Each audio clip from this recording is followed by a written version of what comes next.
जो भी हनुमान जी की भक्ति करेगा वो अंत काल में कहाँ जाएगा? अंत काल रघुबरपुर जाए, जहाँ जन्म हरि भगत कहाए। अंत काल में वो राम जी की शरण में जाएगा।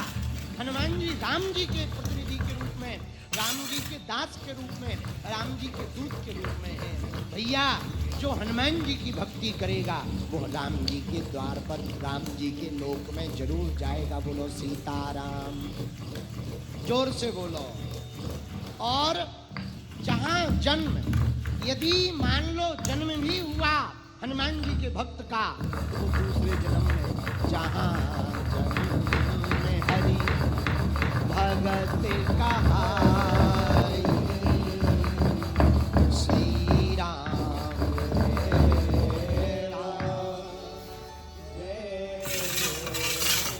कलिकाल में हनुमान जी की महिमा है, तो हनुमान जी के भक्तों की भी। अच्छा, लोग किसी को डरे या ना डरे, एक देवता को जरूर डरते। किसको? हनुमान जी को डरते कि नहीं डरते?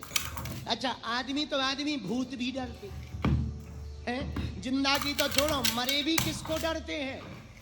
जब तुलसीदास जी, कथा सुनो, तुलसीदास जी रोज लोटा लेकर के जाएं, समझ जाओ, पेट खाली करने। लोटा लेके रोज पेट खाली करने जाएं तुलसीदास जी, लोटा ले जाएं, जो पानी बचे वो एक पेड़ में डाल दें। रोज एक ही नियम, लोटा लें, सुबह सुबह जाएं, पेट खाली करें, जो पानी बचे वो एक पेड़ में डाल दें। एक दिन पानी पेड़ में डाला, एक प्रेत प्रकट हो गया। बाबा, तुलसीदास जी डरा गए, भाई तुम कौन हो? महाराज हम प्रेत हैं, प्रेत, भूत हैं, भूत। तुलसीदास जी बोले तुम क्यों प्रकट हुए?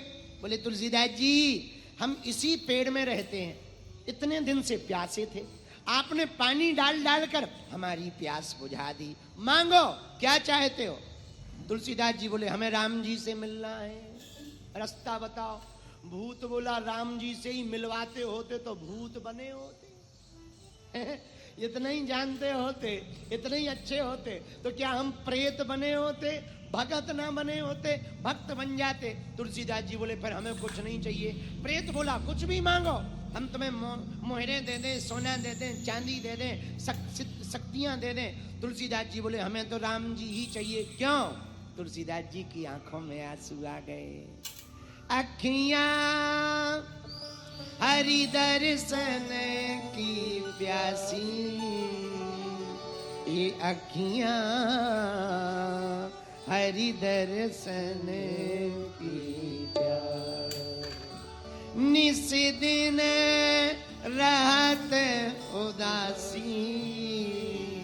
भैया हमें कुछ नहीं चाहिए। क्यों नहीं चाहिए? बोले देखो घर वाली हम छोड़ ही आए। क्यों छोड़ दी?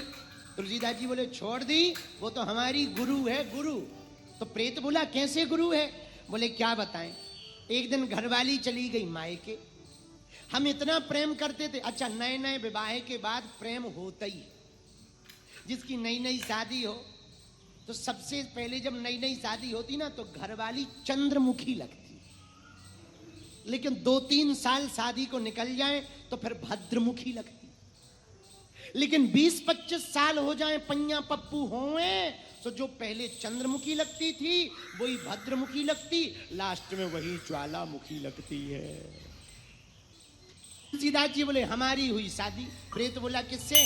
बोले रत्नावली से, दीनबंधु पाठक की पुत्री रत्नावली से हमारी शादी हुई। नई नई शादी, प्रेम ज्यादा बढ़ गया। एक दिन पत्नी माए के भाई लेने आया, माए के चली गई। हम गाय चरा कर घर आए, घर पे घर वाली नहीं, अब दिमाग टेंशन में। तुलसीदास जी बोले क्या करें? तुलसीदास जी बोले भैया घर वाली से इतना प्रेम कि हम भी शाम को ससुराल चल दिए। बोलो सीताराम। लेकिन रास्ते में बारिश के कारण आई थी नदी, नदी में पानी बह रहा था। सोचा जाए ना जाए, मन बोला क्यों ना जाए, जाओ। लेकिन नदी भयंकर, एक लगा के लकड़ी आ रही है बहती हुई, इसको पकड़ेंगे पार हो जाएंगे। सोई नदी में कूद गए, जैसे तैसे करके पार हुए। घर पहुंचे तो घर वाली तो सो गई थी। अब पहले फोन थोड़ी चलता था कि हेलो बाहर मिल जाना, हमारे नहीं चलता था। तो सो गई थी, बोलो सीताराम, जोर से बोलो। तुलसीदास जी बोले भैया घर वाली तो सो गई, पर बातों बातों में उसने बताया था हम ऊपर वाली अटारी में रहते हैं। जब हमारे पास आई थी तब वो बताती थी, तो हम भी अटारी चढ़ गए। काली काली रस्सी लटक रही थी, रस्सी समझकर अटारी में चढ़ के कूद गए। घर वाली डर गई, ए कौन आया कौन आया? हमने कहा डरो मत भाग्यवान, हम तुम्हारे स्वामी।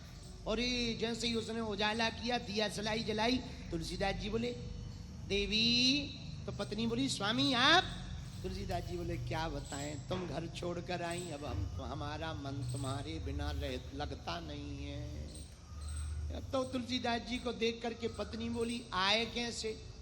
बोले बढ़िया आए, नदी आई थी। हाँ, पार कैसे हुए? बोले लकड़ी पकड़कर, लेकिन शरीर में रक्त और दुर्गंध देखकर पत्नी बोली बड़े विचित्र हो, ऐसा लग रहा जैसे मुर्दा पकड़ कर आए हो। अच्छा एक बात बताओ, ऊपर से चढ़ के कैसे आए? बोले वाह तू बड़ी समझदार है, तूने रस्सी लटका रखी थी। उसने जैसे ही उजाला में देखा, रस्सी की जगह काले काले सांप लटक रहे थे। पत्नी बोली जय हो स्वामी। अब पत्नी ने जो बातें कही, तुलसीदास जी बोले भैया प्रेत, उन्हीं बातों में हमें वैराग्य हो गया। क्या कहा? पत्नी ने कहा हे स्वामी, तुम जितना मेरे हाड़ मांस के शरीर के पीछे भाग रहे, इससे आधा भी प्रेम यदि परमात्मा से करोगे तो परमात्मा प्राप्त हो जाएगा। भैया उसी दिन घर छोड़कर हम भगवान को पाने आ गए। इसलिए प्रेत से तुलसीदास जी बोले हमको तो राम जी से मिलने का पता बताओ। प्रेत बोला हम राम जी से तो नहीं मिलवा सकते, पर राम जी से मिलाने वाले का पता बता सकते। बोले किसका? हनुमान जी महाराज की। बोले हनुमान जी का पता बता सकते। तो तुलसीदास जी बोले तुम राम जी का पता नहीं बता रहे, पर हनुमान जी का कैसे पता है? तो प्रेत बोला जिससे दुश्मनी चल रही हो उसकी लोकेशन लिए रहना चाहिए। जिससे दुश्मनी हो उसकी लोकेशन लिए रहना चाहिए। तो तुलसीदास जी बोले तुम्हारे हनुमान जी दुश्मन है क्या? अरे बोले दुश्मन नहीं, उनका नाम बार बार ना लो, नहीं तो हमें जल्दी जाना पड़ेगा। बोले क्यों? बोले उनका नाम बहुत खतरनाक है, हम किसी को नहीं डरते, उन्हीं को डरते हैं। तब तो तुलसीदास जी ने यही बात सुन के हनुमान चालीसा में लिखा क्या?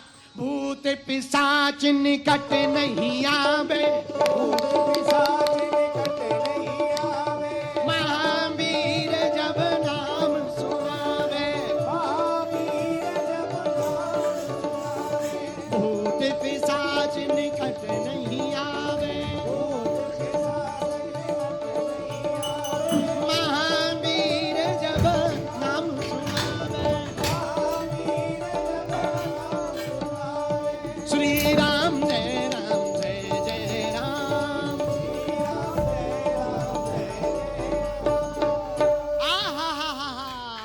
तो प्रेत ने कहा हम राम जी का पता नहीं बता सकते, पर राम जी से मिलाने वाले का पता बता सकते। तो क्या हनुमान जी राम जी से मिलाते? हाँ, राम द्वारे होते नया क्या बिनु पैसा। तो बताओ भैया, अंतकाल रघुबरपुर जहां जन्म हरि भक्त कहाई। तो यदि हम लोग हनुमान जी की भक्ति करेंगे तो जिंदा मरों का भी कल्याण हो जाएगा। बोलो सीताराम। बालाजी महाराज के कृपा पात्र बागेश्वर धाम पीठाधीश्वर परम पूज्य धीरेन्द्र कृष्ण शास्त्री जी महाराज का पावन संकल्प मध्य प्रदेश में छतरपुर के